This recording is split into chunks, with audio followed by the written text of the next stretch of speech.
A6-14.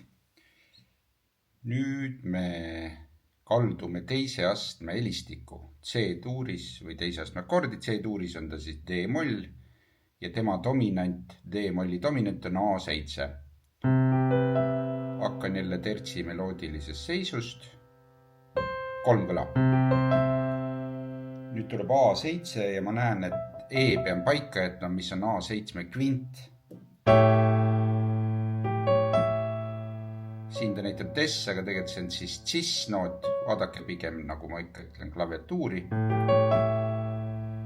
Ja nüüd tuleb D-moll 7. F läheb meloodiasse. G7.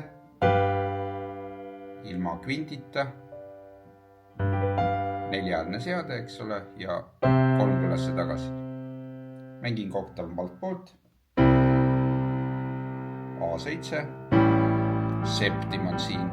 Terts on see. Kvint.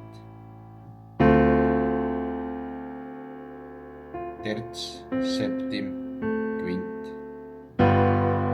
Septim, terts, priim, 2 G-d. Viime F-tuuri selle. Tertsi meloodiline seis. Nüüd mõtlen, mis on F-tuuri teise astme akord. On G-moll 7. G dominant on ju D7. Järelikult nüüd läheb D7-sse. Meloodia peab paika jääma. Septim, terts, kvint. G-moll. Mul peab olema terts meloodias. Septim, kvint. Dominant septakord F-ile ja mängin ühe korra veel.